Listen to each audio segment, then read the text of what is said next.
Ուրեմն պատահարվածների անմիջապես ազատ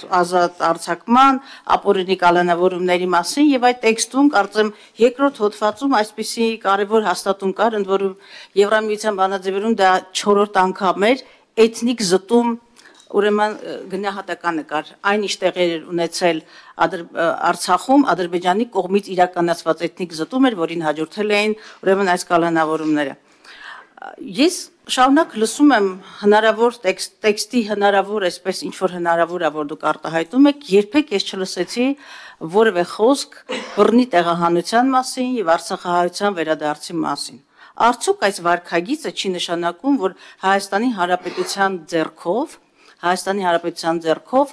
այն ինչ որ տեղի ունեցավ Արցախում, որը ցեղասպանություն էր, լեգիտիմացվում է ցեղասպանությունը։ Սա առաջին հարցը։ Երկրորդ հարցը վերաբերում է ուրեմն համաձայնագրին, ցանկացած կողմերի միջև համաձայնագիրը կառուցվում է կողմերի փոխադարձ վստահելիության, փոխադարձ հարգանքի, ուրեմն որոշակի կլիմայի պայմաններում։ Սակայն այս երկու օրը բնականաբար հետևելով ադրբեջանական եւ միջազգային մամուլը այսպիսի արտահայտություններ ենք լսում ադրբեջանական ամենաբարձր ուրեմն պաշտոնեության կողմից։ Նախ Ալիևը 3 առաջնորդը հայտարարեց, որ Հայաստանի նկատմամբ վստահության մակարդակը մոտ է 0-ի։ Երկրորդը, որը կարծեմ Հիկմետ Հաջիևն արեց, ճիշտ այս երկու օրերին, խաղաղության համար անհրաժեշտ է քննել նաև օկուպացված տարածքների վնասի չափը, իսկ մենք այն գնահատել ենք 60 միլիարդ։ Հիշեցնեմ, որ երբեք ուրեմն ադրբեջանական խոսույթում Լեռնային Ղարաբաղը օկուպացված գնահատականը չի եղել եւ այդ օկուպացված գնահատականը շրջանառվեց Պրահայի հայտնի հայտարարությունից հետո, երբ որ Հայաստանը ճանաչեց տարածքային ամբողջականությունը, ներառյալ Արցախը։ Եվ մեկ եւս ուլտիմատում Ադրբեջանի կողմից հաջորդ փուլում ակնկալում ենք, որ Հայաստանը կփոխի սահմանադրությունը։ Սա խիստ ուլտիմատումի լեզու է, որը բացարձակապես չի բխում այն լավատեսությունից, այն էական ձեռքբերումներից եւ կարևոր հանգրվանից, ինչի մասին դուք այստեղ մեզ եք ներկայացնում եւ ներկայացում եք նաեւ հանրությանը։ Եվ ըստ էության ես ուզում եմ նաեւ մի բան ասել, որ ես հարգում եմ ձեր անկեղծությունը եւ դուք շատ, այսպես չգիտեմ, անկեղծության պորսկում եք, թե պարզապես անկեղծ եք, ասելով, որ դուք հարկադրված եք գնալու այս զիջումներին կամ այս պատկերին, ընդ որում չխոսվեց նաև հասկանալի չի գերիների վերադարձի արտացոլում կան այդ համաձայնեցված կետերում եւ հայտնի չի եւ դուք եք ձեր խոսքում որը այսպես ակնարկ չարեցիք հայցերի միջազգային ատյաններում հայցերի յետ վերցնելու կամ չվերցնելու մասին։ Եվ սրանք կարևորագույն խնդիրներ են, որոնք ուժեղացնում են Հայաստանին։ Նախ եւ առաջ ինչ տեղի ունեցել Արցախում, որը հայ ժողովրդի այդ հատվածի համար բնորան էր 3000-ամյա հող եւ քաղաքագիտության եւ քաղաքական բառապաշարում եւ միջազգային իրավունքում բնիկ ինքահատուկ կարգավիճակ ունի, մենք մոռանում ենք, որ տեղի է ունեցել բռնազավթում, բռնի տեղահանում, ցեղասպանություն։ Եվ այս ամբողջ կոնտեքստը մենք մոռանում ենք, լեգիտիմացնում ենք ագրեսիան եւ ցեղասպանությունը եւ ըստ էության Հայաստանը իդեմս ձեր իշխանությունների ուլտիմատումների շարունակ պահանջի ներքո գնում է զիջումների եւ զիջումների։ Դուք ասում եք, սա մեզ ճահճից հանելու, Հայաստանը ճահճից հանելու մի գործիք է։ Ես էլ ձեզ նույն անկեղծությամբ ասում եմ, պարոն Միրզոյան, միգուցե դուք կամ այն քաղաքական ուժը, որ դուք եք ներկայացնում, միգուցե դուք չեք կարողանում եւ գուցե կլինեին քաղաքական ուժեր, անհատներ, քաղաքական կամք եւ բավարար վճռականություն կունենային, որպեսզի իրականում բեկում մտցնեին այս իրավիճակում, որովհետեւ քաղաքագիտական ուղղակի պարզունակ աքսիոմատիկ ճշմարտություն է, պարտվածից կորզում են ամեն բան։ Եվ միգուցե հենց մեղքը ձեր քաղաքական ուժի վճռականության կամ հենց պարտված լինելու մեջ է, որ մենք այսօր հայտնվել ենք միակողմանի զիջողի ադրբեջանական ուլտիմատումները կատարողի դիրքերում։ Շնորհակալություն։ Ես էլ եմ շնորհակալ Տիկին Գալստյան իմ անկեղծությունը հարգելու համար։ Մենակ մի խնդրանք ունեմ, երբ որ ինձնից մեջբերում եք անում, խնդրում եմ եւ սա իմ համար կամ իմ, չգիտեմ, ինչ եսասիրական նկրտումներից պատկերացումից ելնելով չեմ ասում, խնդրում եմ ամեն բառը ճշգրիտ մեջ բերեք, որտեղ այդ բառերը հետևանքներ են ունենում։ Այդքան էլ ճիշտ։ Հիմա նայեք, այն որ դուք ասում եք էթնիկ զտում,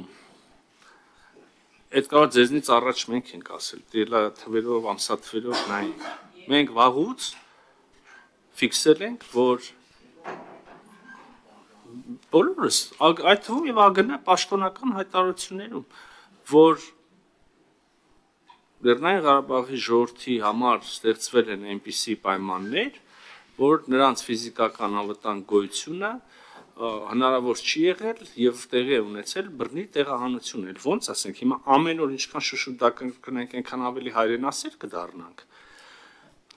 ուզում եմ եւ ես հիմա ի պատասխան ձեր հարցի իմ կարծիքով կարեւոր մի քանի հայտարարություն կանեմ եւ գնահատական կտամ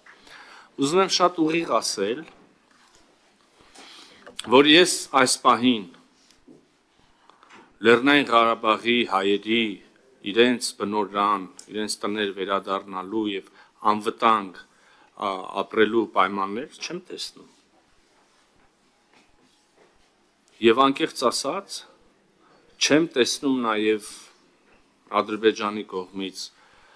ջանքեր այդ պայմանները ապահովելու ուղղությամբ։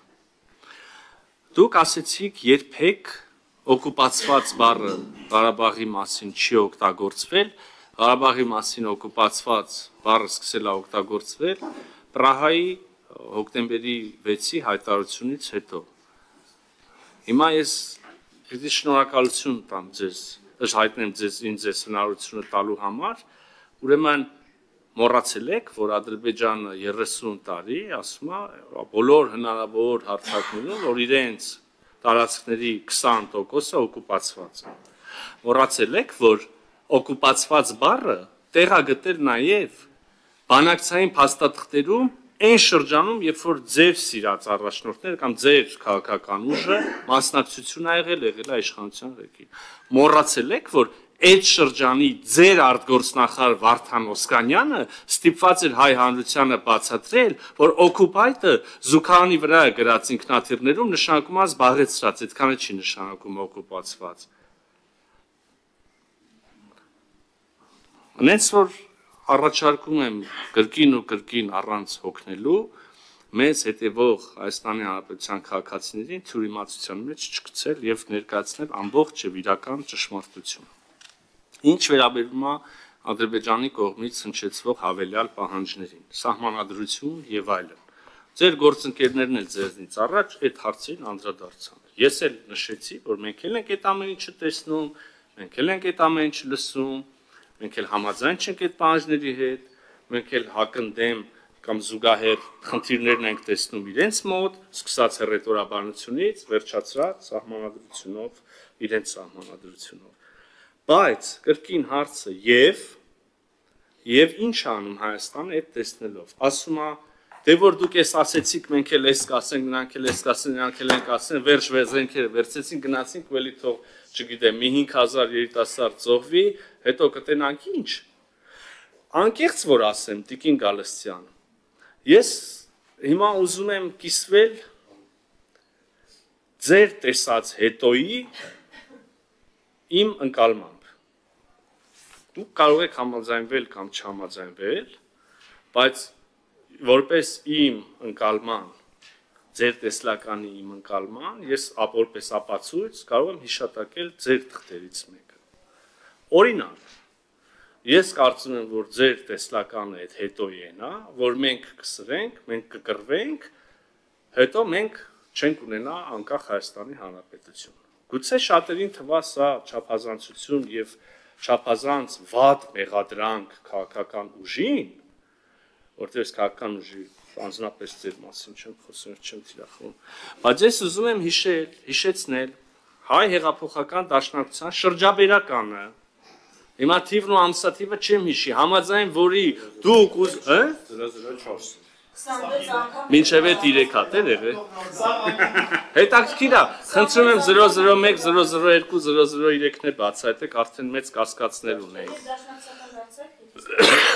Վայ Աստված չանի այդպես լինի։ Լսեք։ Այդ է ձեր տեսլականը։ Չլինի Հայաստանի Հանրապետություն, լինի գուբերնիա։ Այս անգամ այդ մետրոպոլիան ինչ կորոշի կտրել Հայաստանից։ Տիկին Վարդանյան։ Տիկին Վարդան, մի բան ասեք։ Լռեք։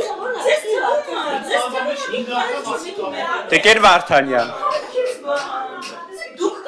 Տիկին Վարդանյան։ Տիկին Ջուլայ։ Տիկին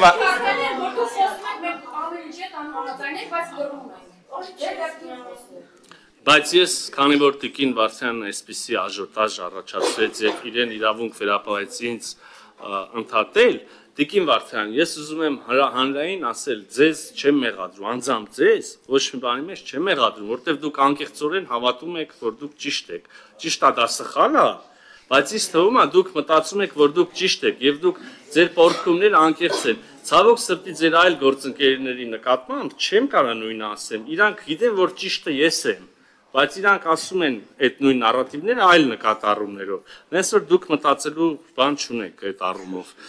Հիմա անցնենք առաջ։ Ես նորից եմ կրկնում եւ զարմանալի չի, որ այդ սրա վրա է աժոտաժը առաջացավ։ Ձեր տեսլականը հետեւյալն է. Հայաստանի Հանրապետություն անկախ ինքնիշխան պիտի գոյություն չունենա։ Պիտի լինի գուբերնիա, ինչը մի անգամ արդեն արել եք 100 տարի առաջ, նորից ուզում եք նույնը անեք, դուք որոշները ազնիվ մղումներով, բայց ես խորը կասկածներ ունեմ, թե այդ քաղաքական ուժը կամ որոշ քաղաքական ուժեր իրենց ծրագրեր ներկայացնելիս, իրենց առօրյա գործունեությամբ մեջ զբաղվում են եւ ելնում են Հայաստանի Հանրապետության շահերից, մտահոգ են Հայաստանի Հանրապետության ինքնիշխանության եւ անկախության համար։ Կառաջարկեի գլուխը բարձին դնելուց առաջ մի քիչ մտածել ես մասին, բայց ես ինձ հատուկ լավատեսությունը չեմ կարող հայտնել, ցավոք, դա անհույս գործ է։ Հայցերի մասին, Տիկին Գալստյան, այո,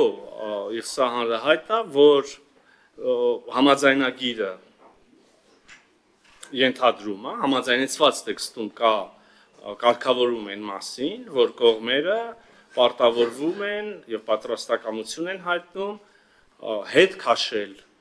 միջազգային իրավական ատյաններում միմյանց նկատմամբ հայցերը, գանգատները, վեճերը եւ պարտավորվում են